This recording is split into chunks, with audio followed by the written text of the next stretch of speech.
Hello everyone, जय Bholenath. Welcome back to my new vlog. I hope you all are doing well. I hope आप सबकी study बहुत अच्छी चल रही होगी। आज हम बात करेंगे इस वीडियो में सीटेट से रिलेटेड। सीटेट का एग्जाम आने वाला है, ज़्यादा टाइम है नहीं है, तो आप सबके बहुत सारे डाउट्स एंड कन्फ्यूजन्स हैं, तो आज की इस वीडियो में वो दूर हो जाएंगे। और हाँ, जो लोग भी सीटेट 14 दिसंबर की एग्जाम की प्रिपरेशन कर रहे हैं, तो ये वीडियो उनके लिए बहुत ही ज़्यादा जरूरी एंड यूजफुल होने वाली है। तो इस वीडियो को ध्यान से देखना और ध्यान से सुनना। आज की इस वीडियो में बहुत ही जरूरी डिस्कशन होने वाला है। और हाँ, चैनल पर नए हो तो वीडियो को लाइक और सब्सक्राइब जरूर कर लेना। तो सीटेट में सब्जेक्ट है 5: CDP, math, science, Hindi, Sanskrit या फिर इंग्लिश। इन पांचों सब्जेक्ट को इन 30 डेज में 28 डेज में कैसे कवर अप करना है, कैसे पढ़ना है। जो लोग पहले से तैयारी कर रहे थे उनके लिए तो ठीक है, बट जो लोग अभी से स्टार्टिंग से तैयारी शुरू कर रहे हैं, जिन्होंने बिल्कुल पढ़ा ही नहीं है, और जो लोग पहले से भी तैयारी कर रहे हैं बट उनका माइंड अभी भी प्रिपेयर नहीं हो पाया, तो सीटेट के पांचों सब्जेक्ट में सबसे पहला सब्जेक्ट है सीडीपी। ऑल दो मैं पहले के वीडियोज में बता चुकी हूँ सारे सब्जेक्ट को कैसे कवर अप करना है, टाइम मैनेजमेंट वगैरह सब कुछ बता चुकी हूँ,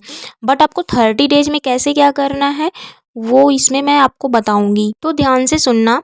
तो सीडीपी में मैंने आपको पहले ही बताया था कि सबसे पहले आपको क्या करना है कि सिलेबस को पूरा अच्छे से देखना सुनना है। सिलेबस को पहले पूरा अच्छे से कंप्लीट कर लेना है। जब आप चैप्टर वाइज सिलेबस कंप्लीट कर लोगे तो आपको बहुत ज़्यादा हेल्प होने लगती है जब आप क्वेश्चन सॉल्व करते हो। डायरेक्ट आपको क्वेश्चन सॉल्व नहीं करना है। डायरेक्ट क्वेश्चन सॉल्व करने में आपके क्वेश्चन सॉल्व नहीं होते हैं और अच्छे मार्क्स भी नहीं आ पाते हैं, तो आपको चैप्टर्स कंप्लीट करने हैं, बट अभी तो टाइम कम है, तो इतने कम समय में आप नोट्स भी नहीं बना सकते हो, तो आपको नोट्स भी नहीं बनाना है। एंड अभी मैं आपको जो बता रही हूँ आप वो करो। आप Sachin sir, Himanshi ma'am CDP के लिए वो बेस्ट टीचर हैं। आप जिनको भी फॉलो कर रहे हो, तो जो 30-30 नंबर के क्वेश्चन वाली क्लास है आप उनको देख लो। एंड वो क्लास ज़्यादा बड़ी भी नहीं होती हैं, तो आप को ज़्यादा टाइम भी नहीं लगेगा देखने में, तो आप एक दिन में 2-4 क्लासेस तो कर ही सकते हो चैप्टर वाइज, तो आप वो कर लो। एंड अगर आपने पहले से कर रखा हुआ है तो रिवीजन कर लो। एंड ये रिवीजन का टाइम ही है जो आपका चल रहा है, जो लोग पहले से तैयारी कर चुके हुए हैं। और हाँ, अगर आपने अपनी सीडीपी मजबूत कर ली तो आपके जो बाकी सब्जेक्ट है वो भी कवर होंगे, उनमें भी आपके अच्छे नंबर आएंगे। मैंने भी यही किया था, मैंने अपनी सीडीपी बहुत स्ट्रॉन्ग कर ली थी। और सीडीपी टफ नहीं है, स्टार्टिंग में आपको टफ लगेगी, बट जैसे जैसे आप उसको प्रिपेयर कर लोगे वो आपको बहुत इजी लगने लगेगी। ये 7 जुलाई वाले पेपर हैं, 2 पेपर मिले थे, जिन्होंने पेपर दिया होगा उन्हें मालूम होगा। तो एक संस्कृत का था और बाकी सब्जेक्ट का था, एक जिसमें बाकी सब्जेक्ट थे। तो सीडीपी का पेपर कुछ ऐसा आता है, अभी मैं आपको दिखा रही हूँ। तो क्वेश्चंस डिफ़िकल्ट नहीं आते हैं, अगर आपने क्वेश्चन यहाँ से अच्छे से प्रैक्टिस करके गए हो, अगर क्वेश्चन पढ़ने की आपकी रिदम अच्छी बनी हुई है तो आप क्वेश्चन आपको डिफ़िकल्ट नहीं लगेगा, बट आपको समझ की ज़रूरत होती है। अगर आप समझ आपकी बनी हुई है अच्छे से पीवाईक्यू सॉल्व करने में, तो आपका क्वेश्चन डेफिनेटली बहुत अच्छे से बन पाएगा और आप सीडीपी में 30 पे 30 ला पाओगे। तो सबसे पहले आप अपनी सीडीपी मजबूत कर लो। और सीडीपी के इतने बेस्ट टीचर हैं, हिमांशी मैम, सचिन सर, आप जिनसे भी पढ़ते हो, तो मुझे नहीं लगता कि किसी को समझ में नहीं आता होगा उनका पढ़ाया हुआ। मुझे तो लगता है कि उनका पढ़ाया हुआ हर एक स्टूडेंट को समझ में आता होगा, क्योंकि वो बहुत अच्छे से सीडीपी पढ़ाते हैं। और जैसा कि 30 दिन है आपके पास, तो आप इन 30 दिनों में, आपके पास जितने भी दिन है, इन दिनों में आप ज़्यादा से ज़्यादा टेस्ट दो, चैप्टर टेस्ट दो, सेक्शनल टेस्ट दो और फुल टेस्ट दो। अगर आपके जैसे कि आप फुल टेस्ट दे रहे हो और आपके अभी भी अच्छे मार्क्स नहीं आ रहे हैं, तो आप देखो कि क्या गलत हो रहा है, तो आप जा करके चैप्टर टेस्ट दो एंड उसमें समझ अच्छी बनाओ, वीडियो देखो, उसको जल्दी से फटाफट से समझ लो।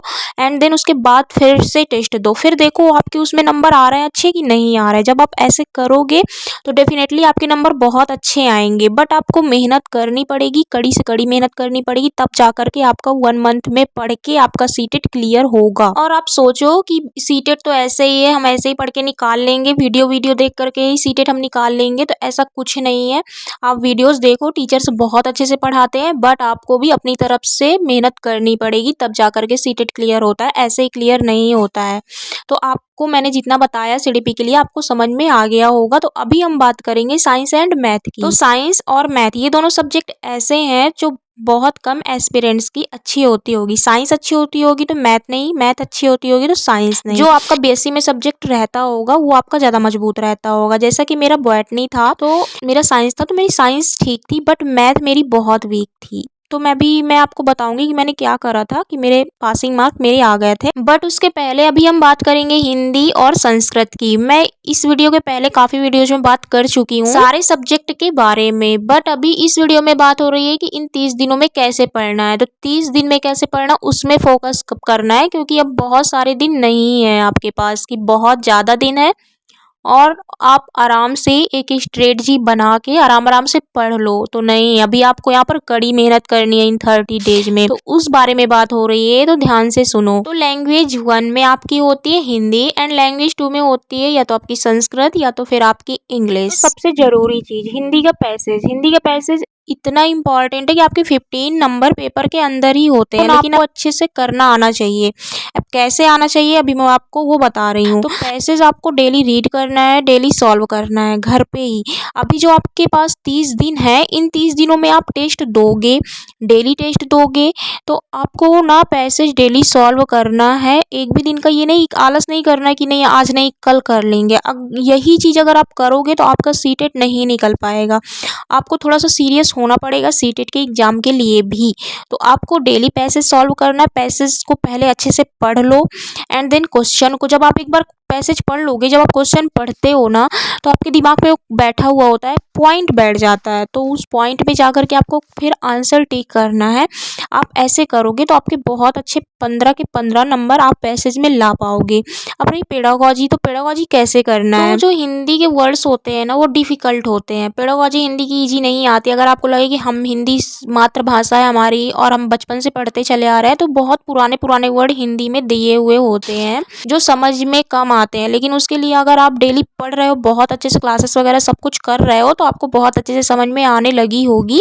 बट फिर भी अगर अभी आपको समझ में नहीं आ रही है, तो इन 30 दिनों में आप डेली पढ़ो एंड जितनी भी क्लासेस आ रही हैं यूट्यूब पे चैनल पे, अगर आपने क्लास वगैरह ले रखी है तो भी ठीक है, तो आप डेली उसको समझो और जो भी इम्पॉर्टेंट वर्ड हैं उनको आप रफ में नोट करो और डेली रिवीजन करो। और अभी जो मैं आपको सबसे ज़रूरी चीज़ बता रही हूँ, तो 2-4 चीज़ें ऐसी हैं जो सारे सब्जेक्ट में पूछी जाती है, जैसे कि आपके वाइगोत्स्की हो गए, जीन पियाजे हो गए, हावर्ड गार्डनर हो गए।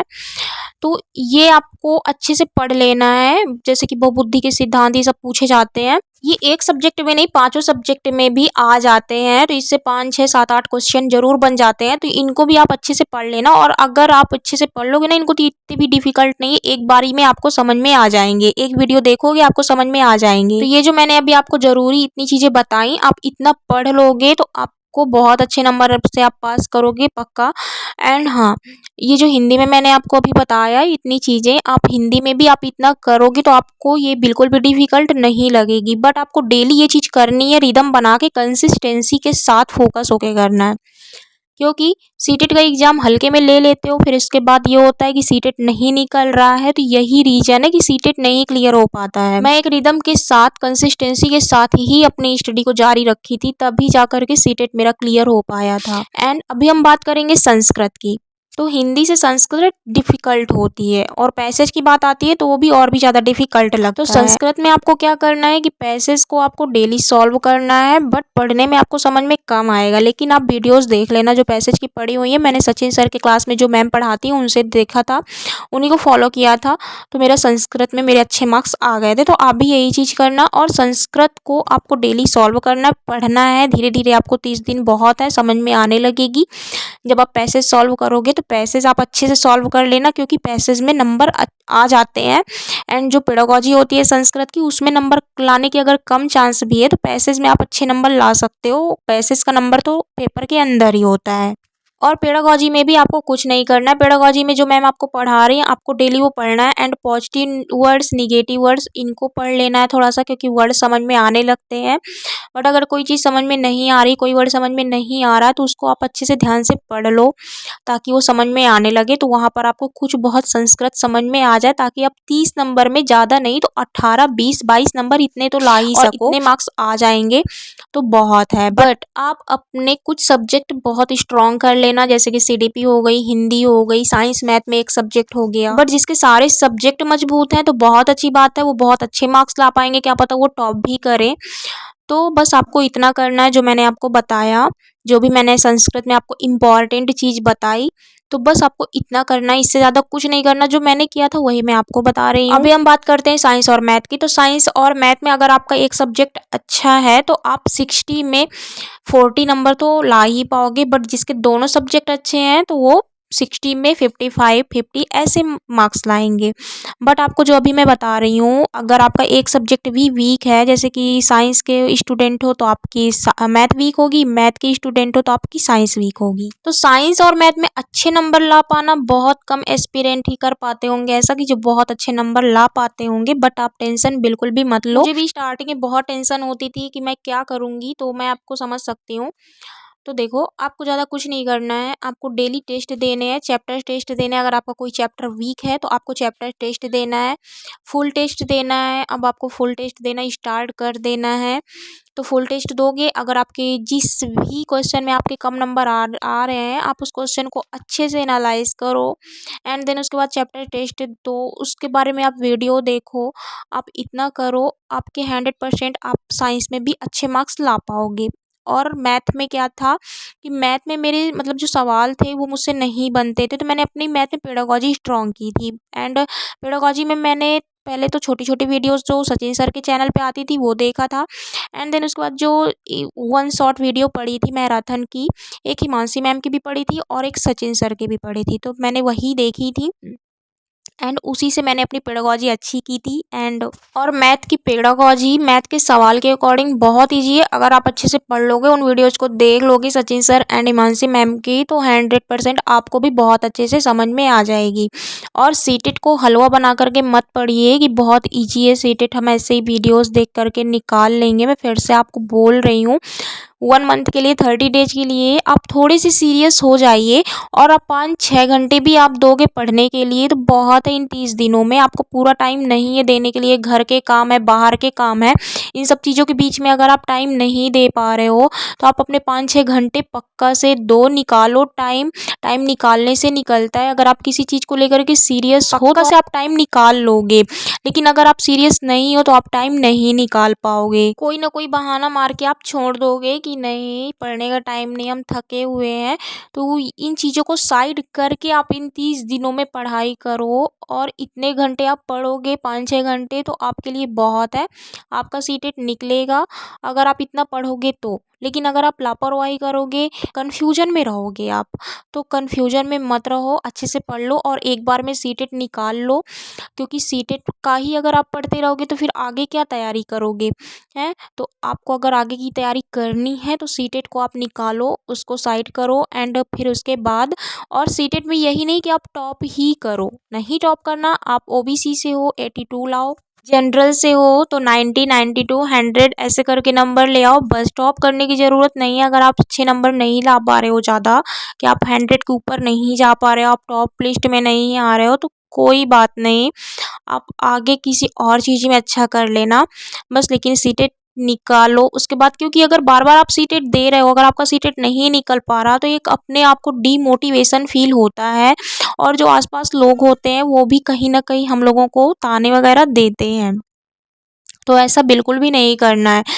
एक मतलब सीटेट निकलने के बाद ना एक हमें भी थोड़ा सा ये हो जाता है कि चलो सीटेट तो निकाल लिया, अब आगे भी पढ़ने का है। नहीं तो सीटेट ही नहीं निकलेगा, उसी में लटके पड़े रहेंगे तो घर वाले भी भाई बोलेंगे कि बताओ सीटेट नहीं निकल रहा और फिर आगे क्या होता है, तो एक डिमोटिवेशन फील होता है। तो वो चीज़ मत करो, अच्छे से पढ़ लो और सीटेट निकाल लो। और बाकी जो मैंने आपको जितना कुछ बताया, मैंने आपको सारी इंपॉर्टेंट चीज़ें बताई हैं। अगर आपने ध्यान से सुना समझा होगा तो आपको बहुत अच्छे से सब कुछ समझ में आ गया होगा क्लियरली। तो मैंने ये बस ये बुक 3 ली थी, सीडीपी साइंस मैथ और हिंदी संस्कृत की बुक मैंने नहीं लिया था। और ये यूथ की मैंने सीटेट की ये सॉल्व पेपर ले रखी थी, जिससे मैं ऑफलाइन टेस्ट देती थी। और हाँ, 1 मंथ है तो ऑफलाइन टेस्ट भी आप लोग डेली देना, क्योंकि ऑफलाइन पेपर होता है तो उसकी प्रैक्टिस भी बहुत ज़्यादा इंपॉर्टेंट है। नहीं तो वहाँ पे गोले भरने में बहुत सारी गलतियाँ हो जाती हैं। तो ऑफलाइन की सॉल्व करने के लिए आपको OMR सीट आप ले लेना, मार्केट में मिल जाएगी और आप उसके गोले फिल करना, जिससे कि आपको वहाँ पर ना चाहते हुए भी आपके वहाँ पर गोले ना गलत हो, क्योंकि बहुत सारे ऐसे एस्पिरेंट है कि ना चाहते हुए पर भी वहाँ पे गोले गलत भर जाते हैं। ठीक है, तो यहाँ से OMR सीट की प्रैक्टिस भी जरूर करके जाना। ऑनलाइन टेस्ट देते हो तो ऑफलाइन टेस्ट भी जरूर देना। तो चलिए मैं मिलती हूँ आप सबसे नेक्स्ट व्लॉग में। तो आज की वीडियो में मैंने CDP science, math, Hindi, Sanskrit सारे सब्जेक्ट के बारे में मैंने बहुत अच्छे से आपको डिटेल में इंपॉर्टेंट चीज़ें सारी बताई हुई हैं। तो आज की ये वीडियो आप सबके लिए बहुत ज़्यादा हेल्पफुल रही होगी। तो चलिए मिलती हूँ आप सबसे नेक्स्ट न्यू व्लॉग में। तब तक के लिए tata bye bye, take care and जय भोलेनाथ।